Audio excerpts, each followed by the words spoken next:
Deus abençoe.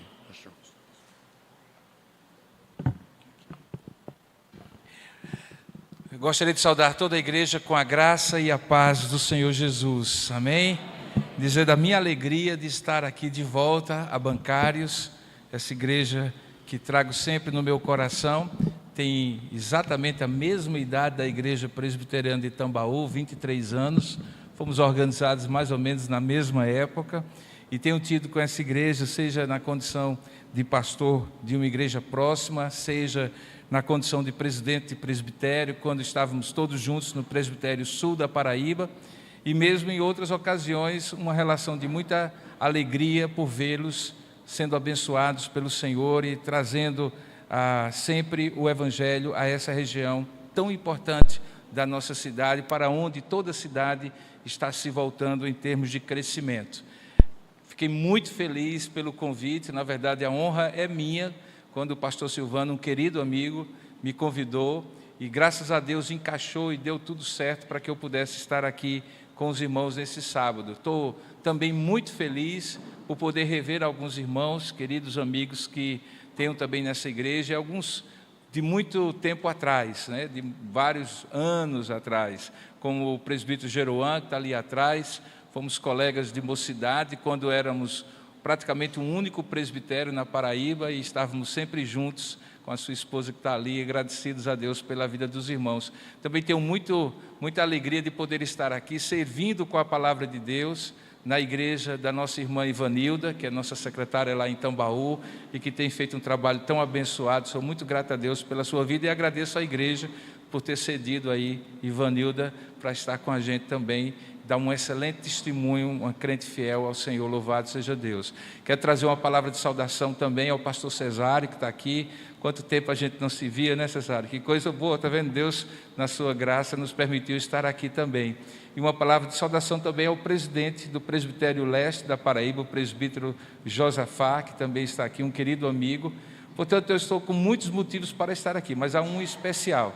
É que nesse corre-corre todo, da gente para cima e para baixo, trabalhando na obra de Deus, dificilmente eu tenho tido nos últimos anos a oportunidade de estar junto com minha esposa e com meu filho juntos, adorando a Deus.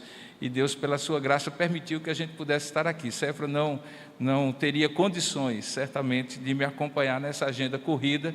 Só para os irmãos terem uma ideia, o ano passado eu fiz 176 trechos aéreos, no ano de 365 dias. Ivanilda testemunha disso. O corre-corre é grande, imagina só se ela pudesse me acompanhar, ela não daria conta nem na sua saúde. E também Micael, que recentemente voltou a morar no Brasil e que me dá a alegria de estar aqui também junto com Séfora. Então, para mim é um motivo de alegria ter vocês adorando a Deus e ouvindo a palavra de Deus. Espero que vocês sejam abençoados pela palavra do Senhor também. Amém?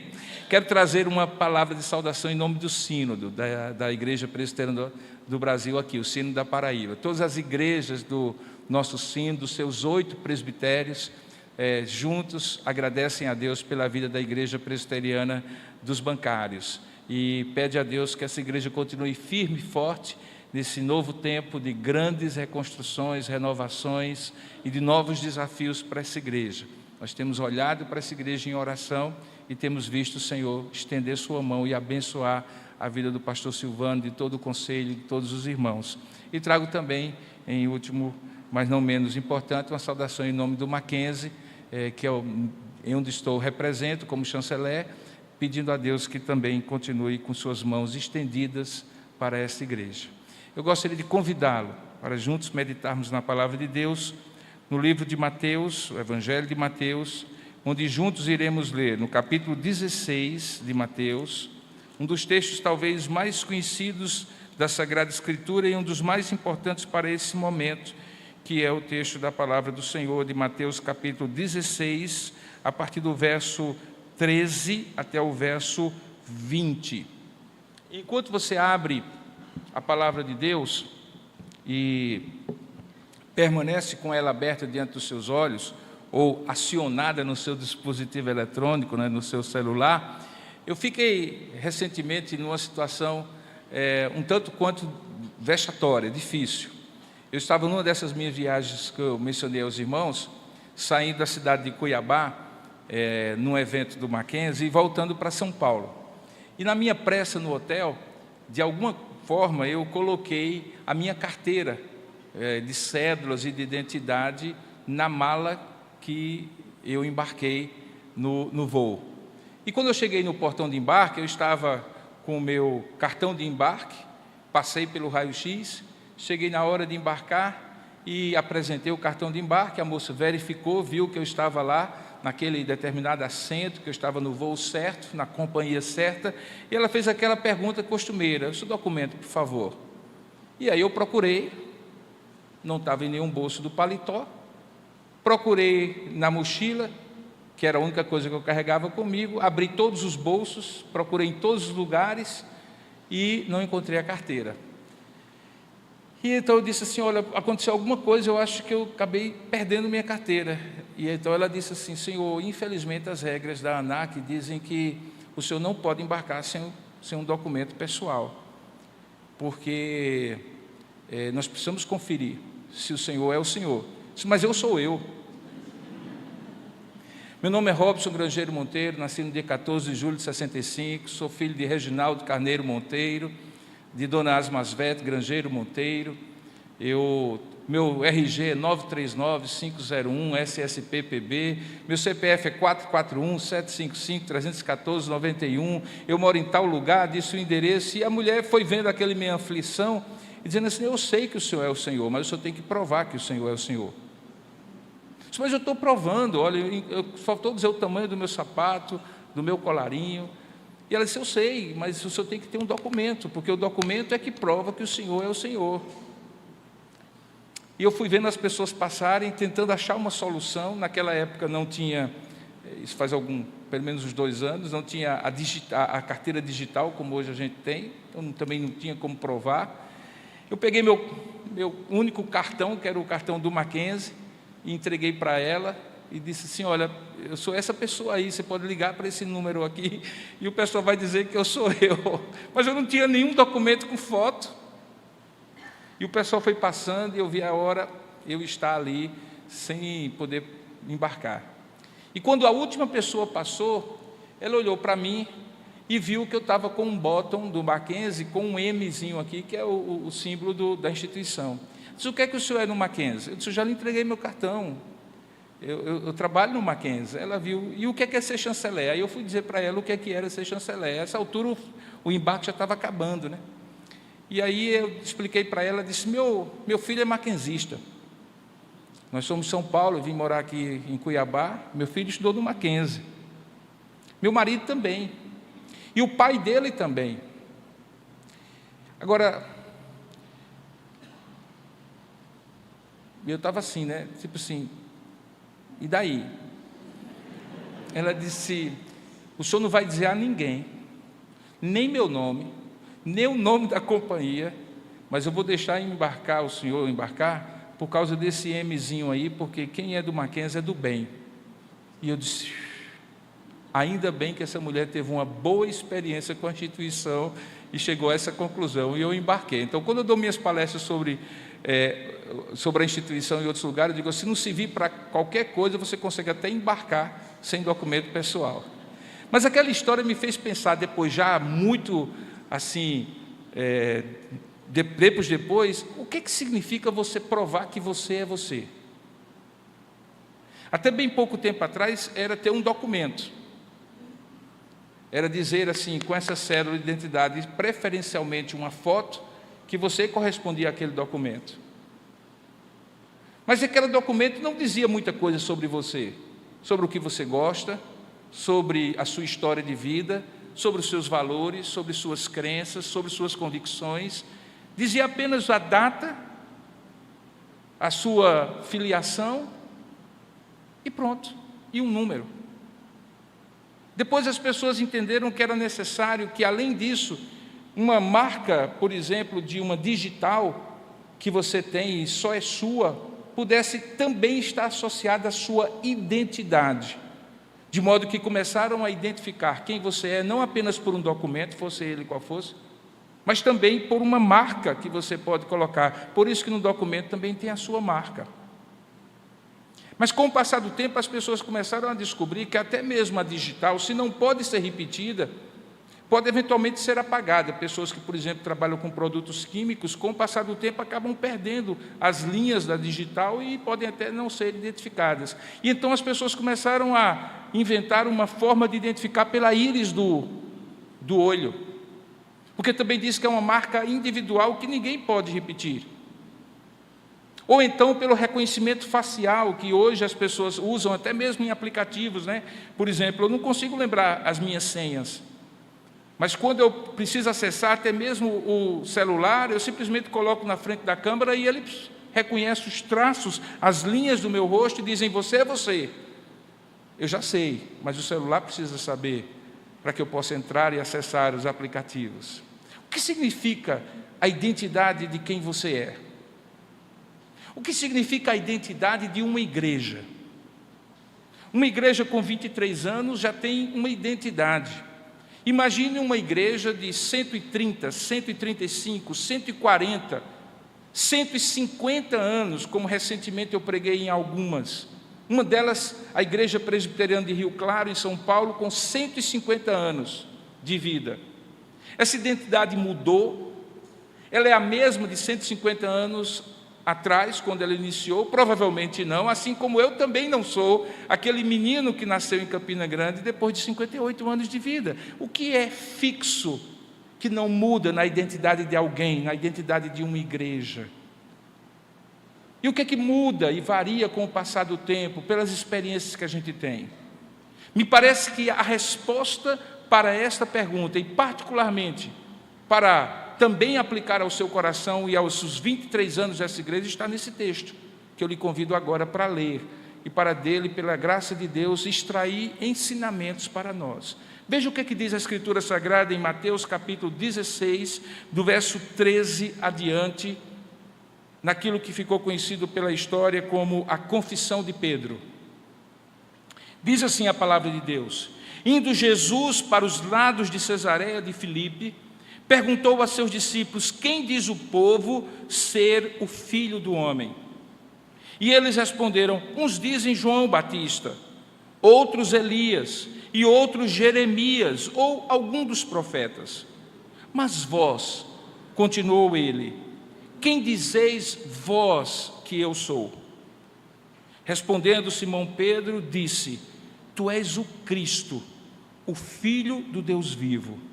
Então Jesus lhe afirmou, bem-aventurado tu és, Simão Barjonas, filho de Jonas, porque não foi carne nem sangue quem a ti revelaram. Também eu te digo que tu és Pedro, e sobre esta pedra edificarei a minha igreja, e as portas do inferno não prevalecerão contra ela. Dar-te-ei as chaves do reino dos céus, de modo que o que ligares na terra terá sido ligado nos céus, e o que desligares na terra terá sido desligado nos céus. Então, adverti os discípulos de que a ninguém dissessem ser ele o Cristo. Que Deus abençoe a sua palavra lida. Amém. Vamos orar juntos e pedir a bênção de Deus e a iluminação do alto. Ó Deus amado e querido Pai, nós nesse momento em que acabamos de ler a Tua palavra inspirada pelo Teu Espírito, nós reconhecemos que ela é suficiente em si mesma para falar aos nossos corações. Que só a leitura dela edifica a nossa alma, esclarece a nossa mente, move as nossas vontades para conhecer-te mais, para te amar mais, para te servir mais. Mas agora em que nós vamos expor a Tua palavra, nós precisamos de mais, Senhor, da iluminação do Teu Espírito, o mesmo Espírito que a inspirou, porque não há ninguém que possa nos explicar o que significa a Tua palavra melhor do que o Teu Espírito que a inspirou. Por isso, abre o nosso entendimento, faz com que a nossa atenção esteja concentrada na exposição da Tua palavra, para que também o Teu servo seja fiel ao texto, fiel ao que Tu queres ministrar ao Teu povo, e o Teu Espírito aplique abençoando cada um de nós, e particularmente esta igreja, quando comemora os seus 23 anos de existência. Fala conosco, Senhor, e nós Te daremos toda a honra, toda a glória e todo o louvor, em nome e para a glória do Senhor Jesus. Amém, Senhor.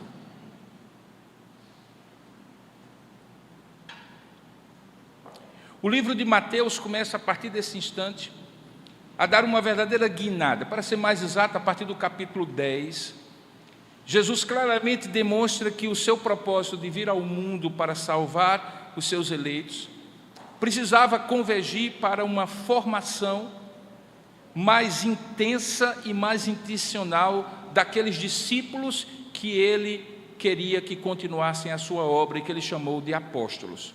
Daí porque que a partir de Mateus, na escolha de Jesus, daqueles 12 homens, ele começa a alternar momentos que o Evangelho vai narrando, em que ele está com grandes multidões, o que era comum desde o seu primeiro ano de ministério, para separar também tempos para estar com alguns dos seus discípulos, ou pelo menos com os 12 discípulos que ele chamou para ser enviados como apóstolos.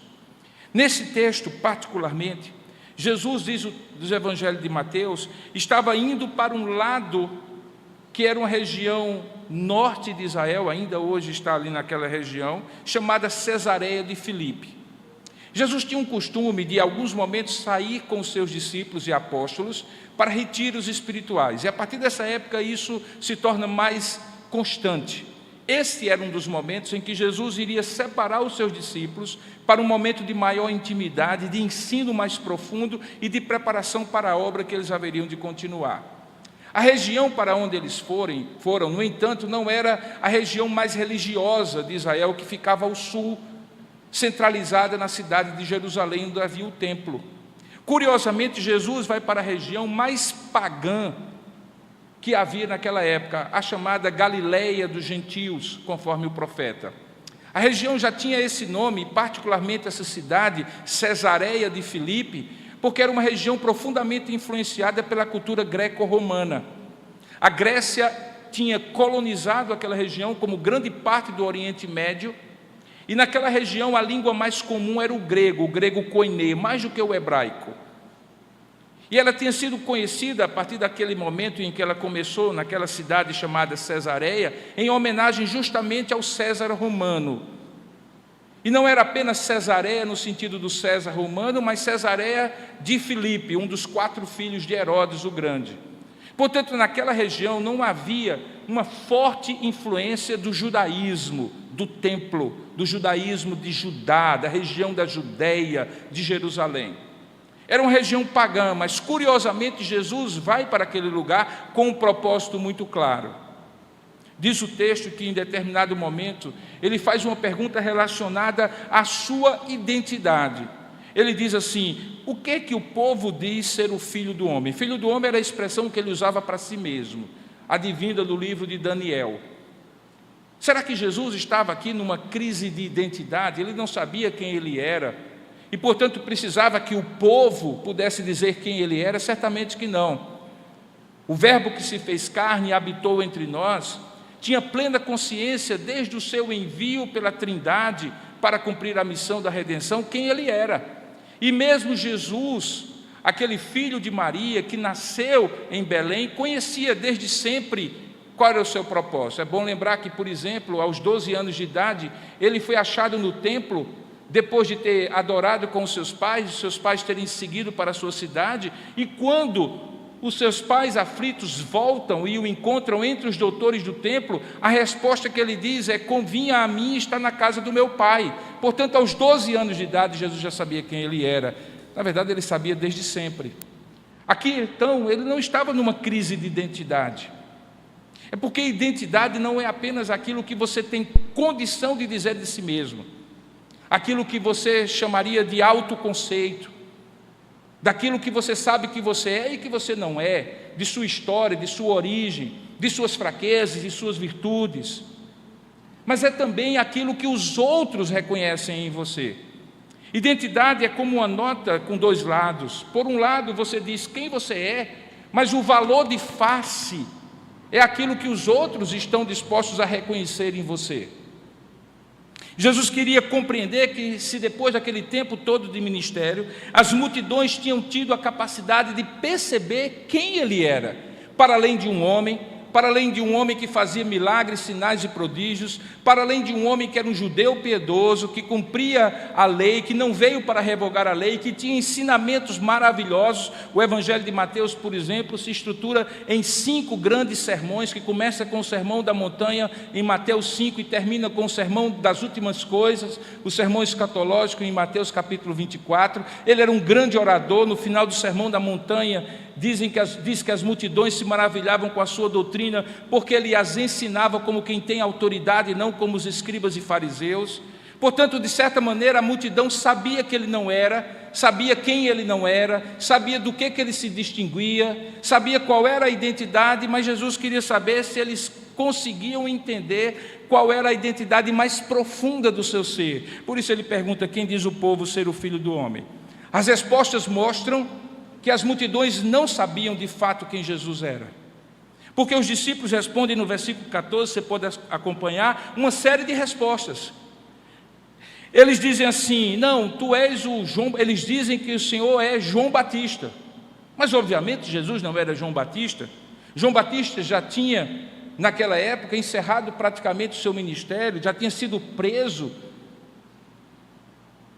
Eles sabiam que João Batista e Jesus e os seus discípulos, de maneira muito particular, tinha sido aquele que tinha vindo, como o arauto, como a voz que clamava no deserto. João Batista era João Batista, Jesus era Jesus. Essa resposta estava errada.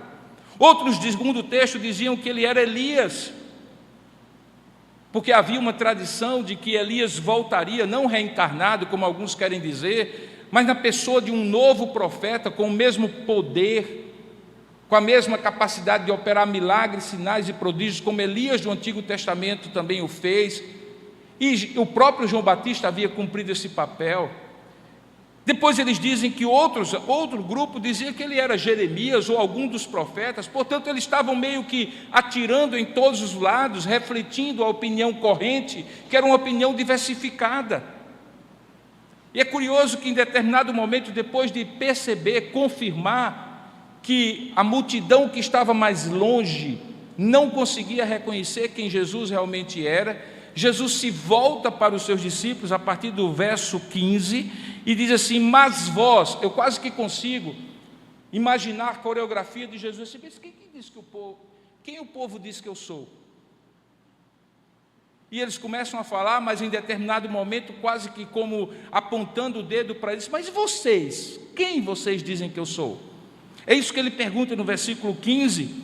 E então Pedro, com a sua impetuosidade, provavelmente com a sua liderança natural, responde em nome de todo o colégio apostólico a seguinte frase: tu és o Cristo, o Filho do Deus vivo.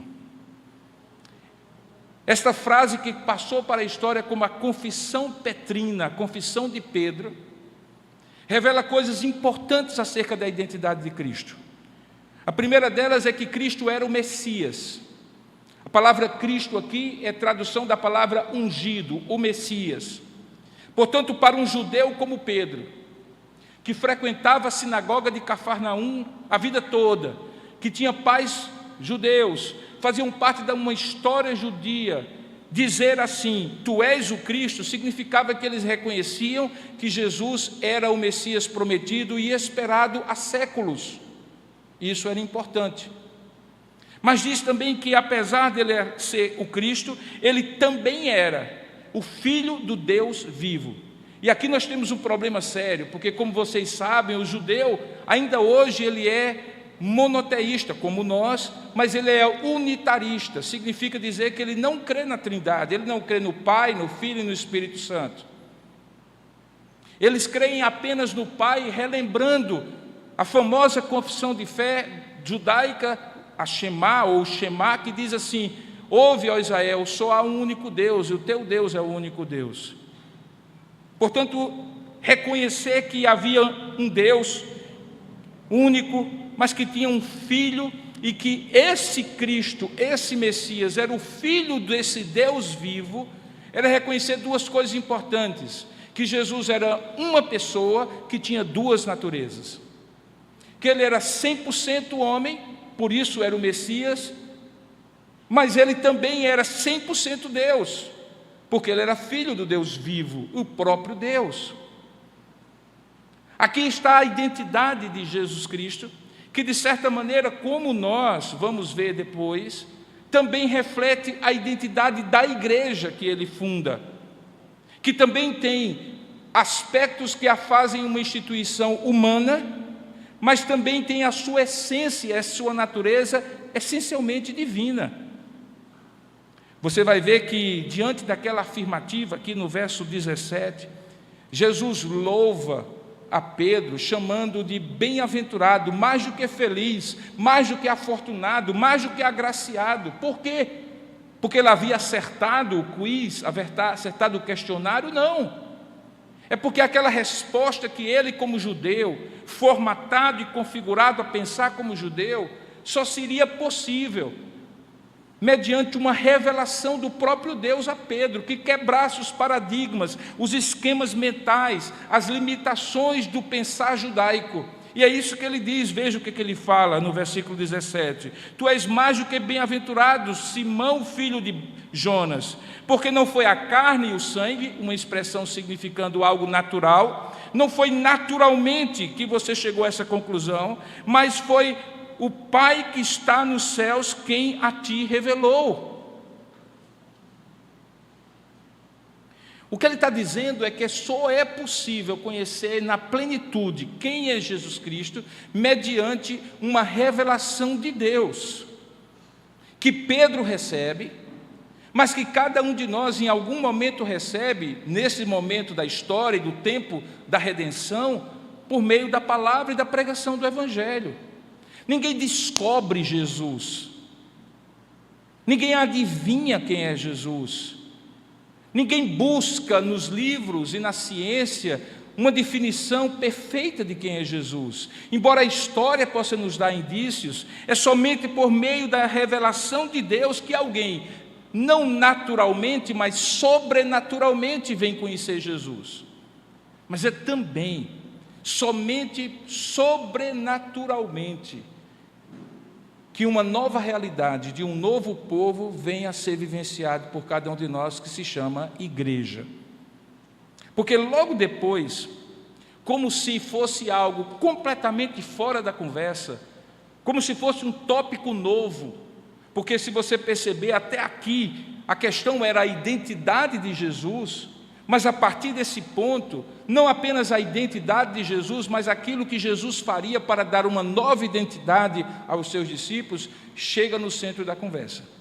A partir do verso de número 18, ele diz assim: também eu. Veja, também significa, além disso que o Pai o revelou, eu quero agora lhe dizer algo a mais. Também eu te digo que tu és Pedro. E aqui Jesus usa uma forma de um jogo de palavras, em que ele diz: também tu és Pedro, e sobre esta pedra edificarei a minha igreja, e as portas do inferno não prevalecerão contra ela. Existem pelo menos 3 linhas de raciocínio sobre que pedra é essa, sobre a qual Jesus edificou a sua igreja. A concepção católico-romana é que esta pedra é a igreja, é o próprio Pedro, porque a palavra Pedro também significa pedra ou pedrinha, e portanto seria pedra de Pedro, da própria confissão de Pedro, da própria pessoa de Pedro, a base sobre a qual a igreja seria edificada, razão porque alguns o considerariam como o primeiro papa, o primeiro cabeça da igreja. Há outros que entendem que, na verdade, aqui Jesus está usando uma espécie de jogo de palavras, como eu já falei, em que ele está usando a palavra Pedro no sentido de pedrinha, Cefas, mas também é aquele que, debaixo dessa pedrinha, ele, como a pedra angular, o próprio Jesus, é a base sobre a qual a pedrinha de Pedro e dos apóstolos e as pedrinhas dos profetas estaria assentado para fazer em cima da fundação que é Jesus, a sua igreja. E há outros que entendem que não é uma coisa nem outra, mas é a confissão de Pedro de reconhecer a dupla natureza de Cristo como Deus e como homem, e sobre esta confissão ele edificar a sua igreja. Das 3 explicações, talvez a primeira é a única que tem um problema sério do ponto de vista teológico e doutrinário. Por quê?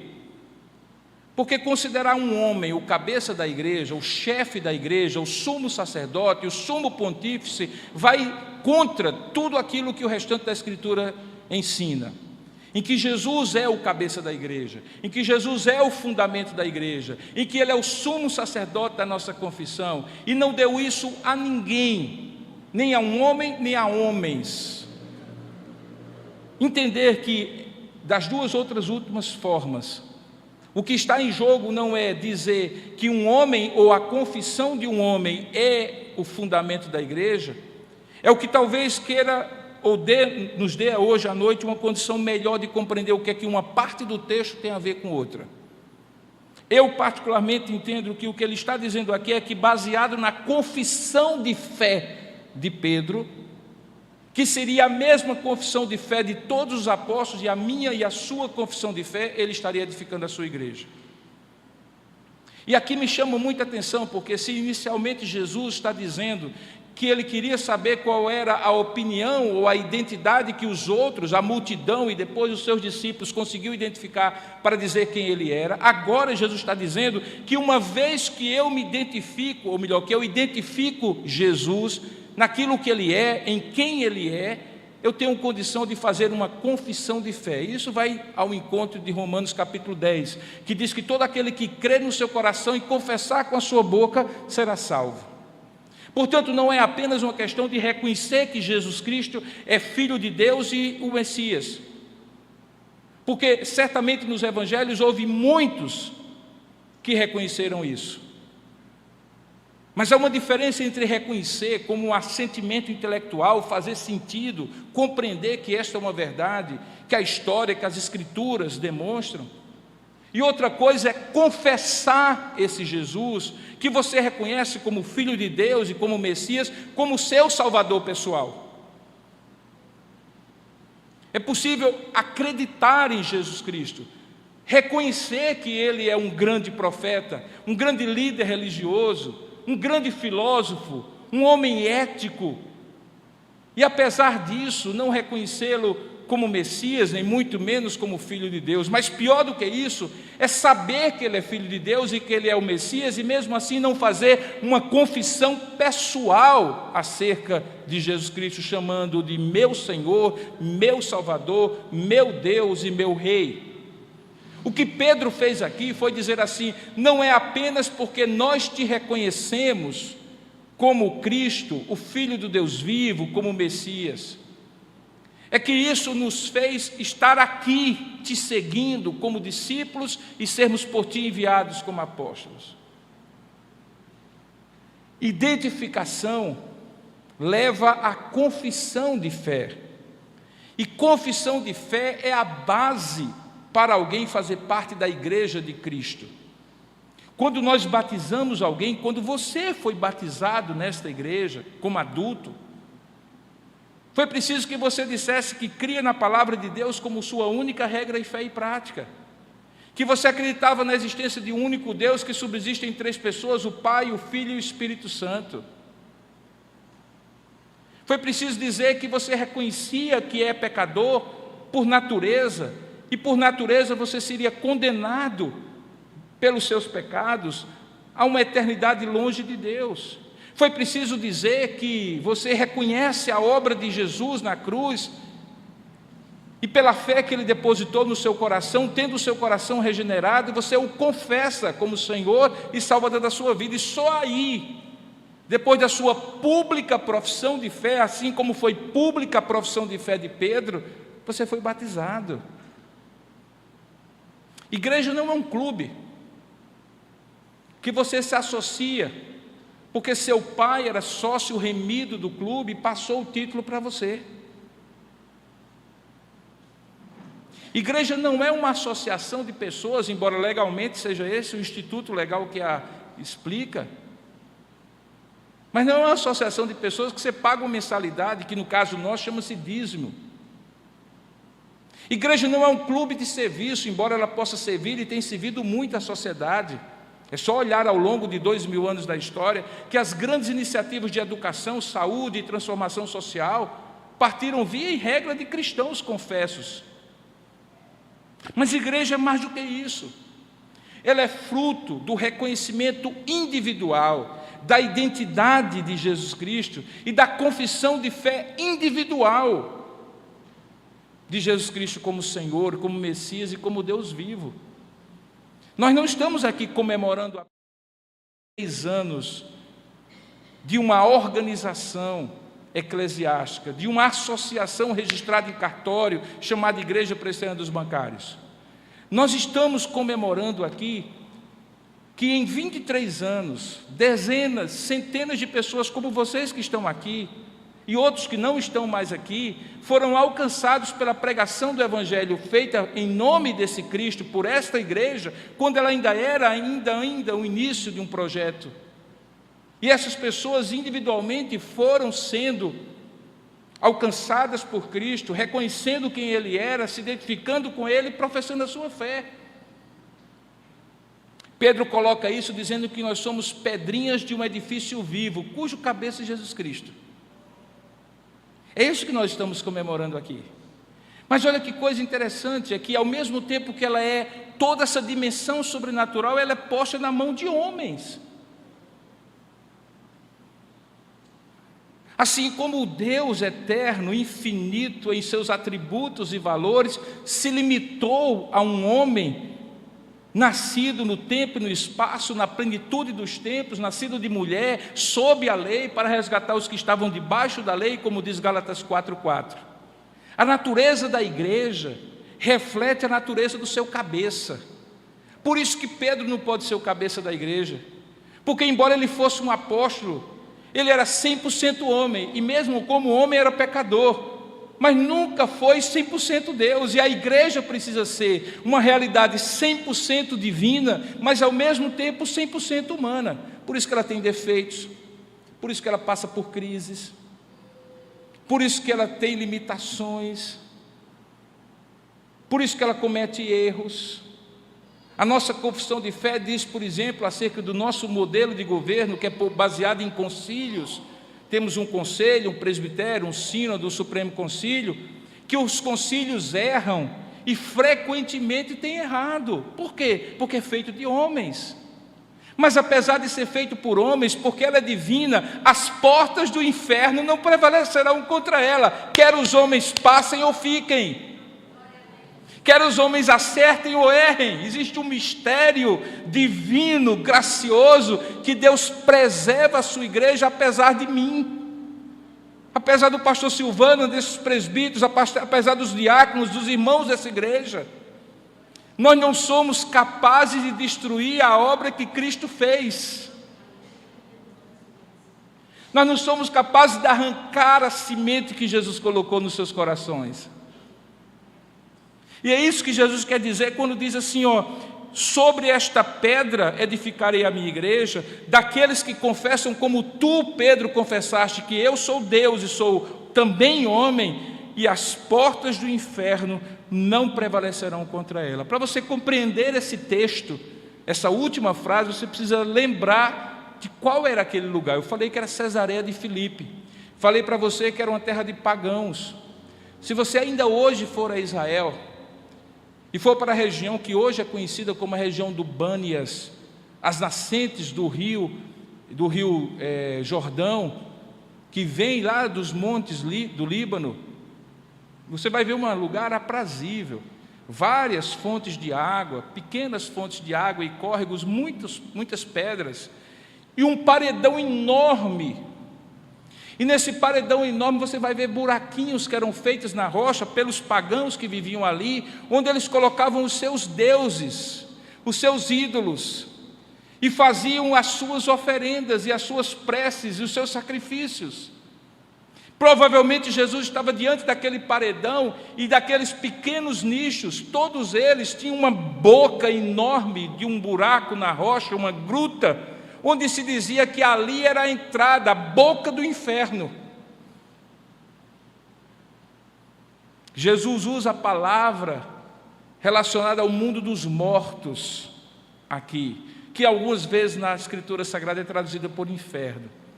Provavelmente Jesus dizia assim, olha, e nem mesmo aquilo que pode eventualmente sair da boca dessa gruta, como os pagãos imaginam, que é a entrada e a passagem dos mortos para os vivos, nem mesmo o que vier deste buraco, diabólico, demoníaco, como for, poderá prevalecer contra a minha igreja. Isso tem sido a realidade da igreja prestante de bancários, e eu sei muito bem. Isso tem sido a realidade da igreja prestante Tambaú, e eu sei muito bem. Isso tem sido a realidade de toda a igreja que foi fundada, presbiteriana ou não, em nome de Cristo, com a profissão de fé de Cristo, como diz Calvino, com as marcas de uma verdadeira igreja, que são a fiel pregação da palavra, a administração dos dois únicos sacramentos que Jesus deixou, o batismo e a Santa Ceia, e o exercício fiel da disciplina. Onde tiver essas três características, toda igreja experimentou a fúria de Satanás, mas não foi vencida por ela. Alguns com mais intensidade, outros com menos intensidade, algumas até mesmo tendo sido queimadas pelo fogo da intolerância e da perseguição religiosa, outros sendo, infelizmente, tornadas seculares e mundanas pela falsa pregação de um evangelho humanista, mas Deus sempre preservou um remanescente fiel, 1, 2 ou 3 reunidos em seu nome, ou muito mais do que isso, todas as vezes que a igreja passou por alguma crise, porque as portas do inferno não prevalecerão contra ela. Essa palavra que o Senhor nos diz, então, identifica-nos como igreja, a identidade de Cristo. E como a identidade de Cristo nos identifica como igreja, da mesma maneira que até a morte no Calvário não foi capaz de cessar a vida do autor da vida, também, às vezes, o completo fracasso de uma congregação local, do ponto de vista humano, institucional, e eu posso dizer para vocês que eu já vi igrejas morrerem, mas o povo de Deus não. Já vi igrejas serem fechadas, o templo ser fechado, a associação ser desfeita em cartório, mas o povo de Deus não.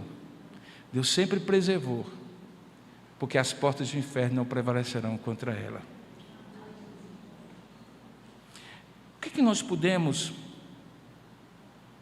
chegando à conclusão, entender que é então a nossa missão?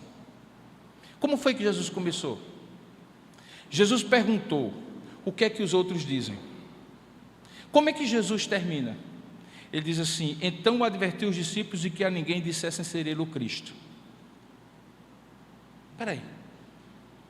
Se a questão era que as pessoas pudessem reconhecer que Cristo era Cristo, por que agora ele termina dizendo assim: não digam que eu sou o Cristo? Porque a melhor maneira de dizer que Jesus é o Cristo não é simplesmente dizer, mas é fazer aquilo que o versículo anterior e penúltimo desse texto que nós lemos nos manda e nos dá autoridade de fazer. Veja o que diz o verso 19.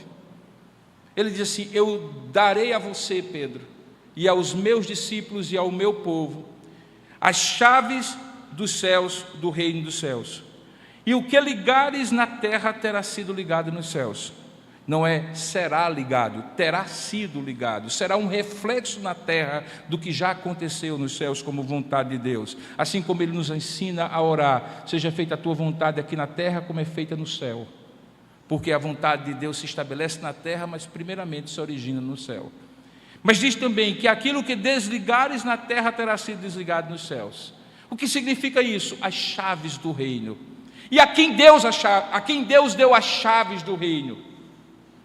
De modo que ela abre e ninguém fecha, coisa que só Ele diz ter o poder de fazer, mas que nos dá como forme poder delegado, autoridade delegada. Ele não deu a uma associação de classes, a um sindicato, a um partido político. Ele não deu ao Rotary, ao Lions, à maçonaria.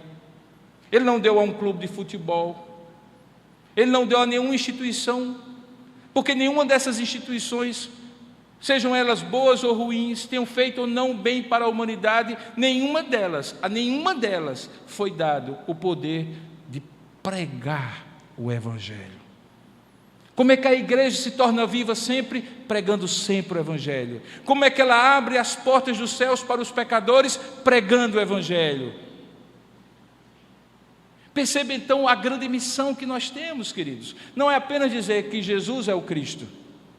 É por intermédio de palavras e obras pregar o Evangelho. Coisa que a palavra de Deus diz que os anjos anelaram fazer, mas Deus não deu a eles, deu aos seus filhos e às suas filhas. A igreja é tão viva quanto ela permanecer focada para o lado de fora das suas paredes. A sua força está na sua comunhão, no fundamento da sua doutrina. Mas se você vir o primeiro retrato da igreja em Atos capítulo 2, você vai entender que apesar deles perseverarem na doutrina dos apóstolos, apesar deles perseverarem na doutrina, na comunhão, no partir do pão, a força deles era o fato de que eles testemunhavam e tinham a simpatia do povo, porque o Evangelho, ao mesmo tempo que confrontava, também dava salvação. Você quer um caminho para o declínio de uma igreja? Ensimesmar-se. Você quer um caminho para o avivamento da igreja? Olhar para além de suas portas. Para além de suas portas está a nossa missão. A gente vem para o culto de doutrina, se fortalece. Mas para quê? Para ter fundamento naquilo que a gente prega e não para saber mais. A gente vem para o culto de oração, a gente ora, mas para quê? Além de fazer as nossas súplicas a Deus e apresentar a Deus as nossas ações de graças, mas também para se fortalecer e no poder do Espírito Santo pregar o Evangelho, porque pregar é nossa tarefa, mas o poder do Evangelho é que converte o coração do homem, e isso você só consegue por meio da oração e da dependência de Deus. Nós fazemos festas na igreja, sim, mas para quê? Para reforçar a nossa comunhão, e não apenas para comer bolo gostoso que Ivanilda faz, mas para, reforçando a nossa comunhão, podermos ter força como um corpo, onde cada um de nós tem uma tarefa e uma missão, tem uma função no corpo. Nem todos pregam, mas eu não me atreveria a tocar e cantar tão bem quanto esses meninos. Na verdade, a tocar e cantar de jeito nenhum, porque não foi o dom nem o talento que Deus me deu.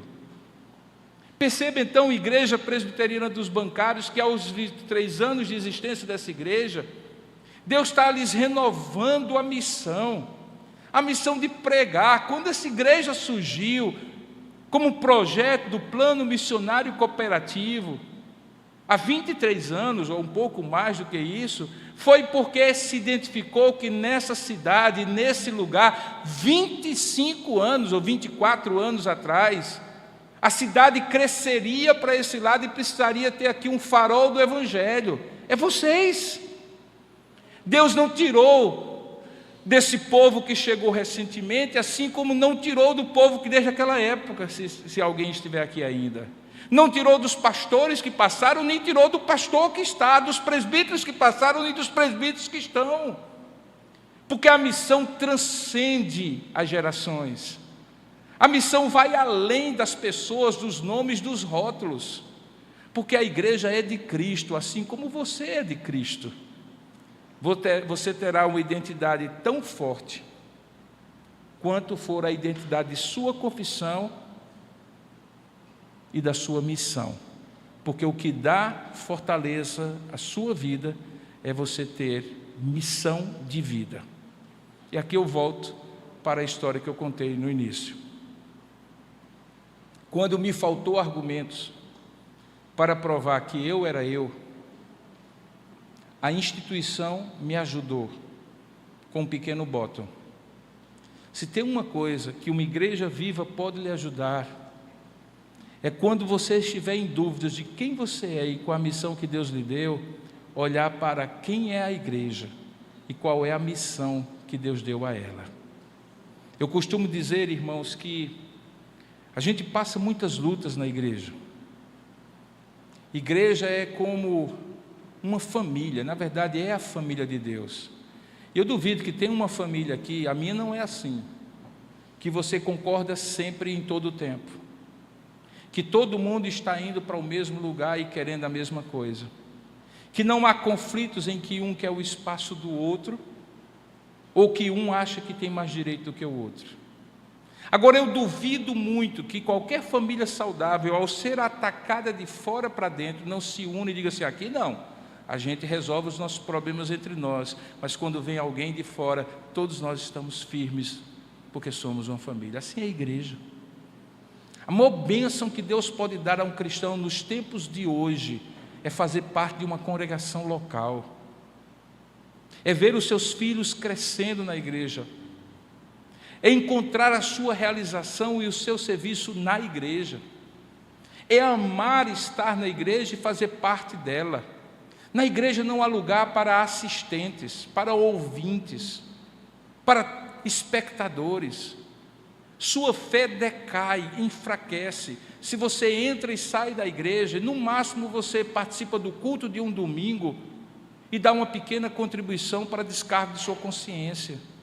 Igreja não é isso. Igreja é o que pode emprestar nos momentos mais difíceis da sua vida cristã a sua identidade e renovar a sua missão. Portanto, se eu quiser dar agora e pudesse dar este presente à igreja Presbiteriana de Bancários, seria transformar cada um de vocês, os que são comprometidos e dedicados, mais comprometidos e mais dedicados, e os que ainda não são e não descobriram a bênção de serem comprometidos e dedicados à sua igreja local, que se tornem. Porque não há riqueza maior para essa igreja, não o seu tempo, nem sua localização, nem os dízimos e ofertas, mas o povo de Deus que Ele colocou aqui. E Deus colocou gente como você, no tempo de hoje, para fazer dessa igreja a renovação da identidade dela e da sua missão. O meu desejo, sendo bem sincero, é que essa igreja não complete 24 anos. Na verdade, é o desejo que eu também tenho para a minha igreja, porque daqui para completar 24 anos, que o Senhor Jesus volte e que a gente possa estar com Ele, e a igreja não precise mais existir como instituição. Mas se Ele não voltar daqui a 1 ano, nem daqui a 2, nem daqui a 10, sabe qual será a maior bênção? É que nesse 1, 2 ou 10 anos, essa igreja cresça, não apenas em número, mas em comunhão, não apenas em comunhão, mas em compromisso. Ela plante outras igrejas, ela alcance essa região toda, ela se multiplique em pequenos grupos, em famílias comprometidas.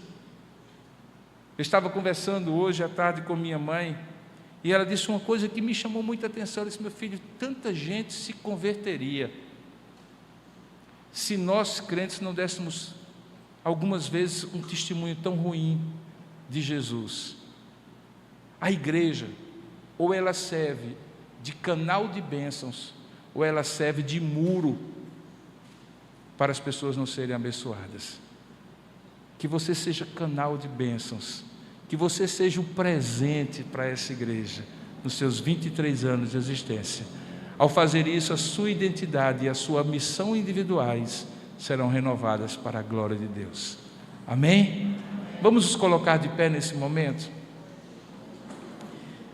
Coisa boa é quando a gente prega na igreja que não é da gente, porque a gente não sabe, com exceção de algumas pessoas, quem é quem.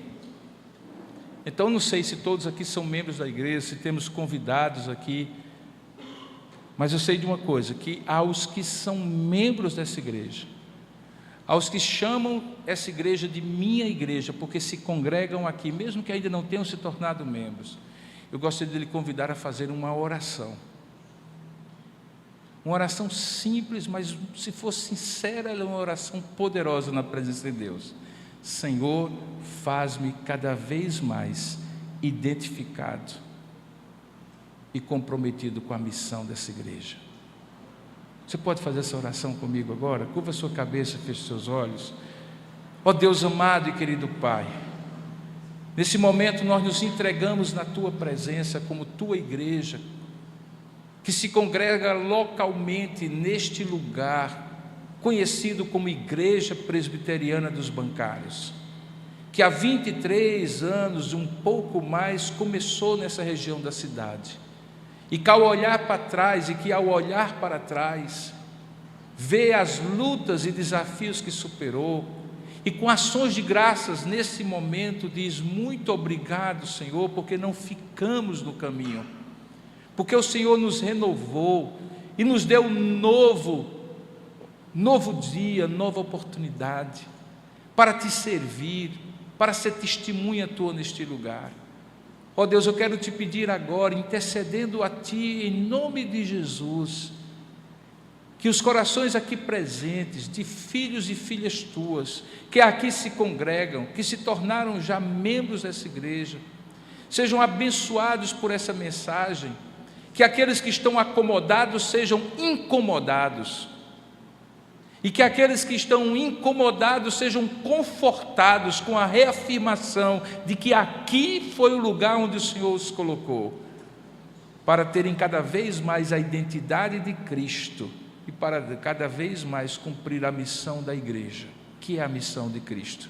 Ó Deus, abençoa famílias que estão aqui representadas, jovens, senhoras, senhores, crianças, pessoas idosas, de várias gerações, no mundo turbulento, Senhor, que está ao nosso redor e muitas vezes entra na nossa família, no nosso lugar de trabalho, com valores e princípios que se opõem à Tua palavra.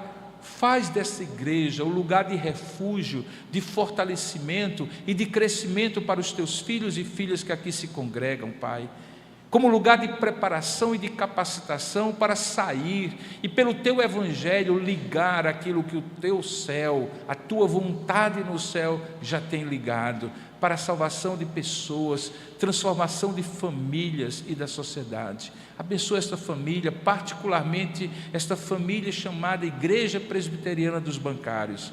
Abençoa os líderes dessa igreja, os pastores, ó Deus, os presbíteros e diáconos que servem a essa igreja, cuidando do rebanho do Senhor. Toma conta das lideranças dessa igreja, para que elas possam, em espírito de comunhão e harmonia, servirem ao Senhor com alegria. Ó Deus, faz dessa igreja como ela já tem sido ao longo da história, e muito mais agora nesse novo tempo. Faz dessa igreja um farol, ó Deus, para toda essa zona sul da cidade de João Pessoa. Que a visão dela se alargue, Pai, e ela possa se ver multiplicada em outras igrejas que ela venha a plantar, em outros pequenos grupos que ela possa começar ao longo dessa cidade, Pai. Ó Deus, dá visão larga a este conselho, dá visão larga a este povo, que trabalhe, que ore, que contribua para esta missão, Pai.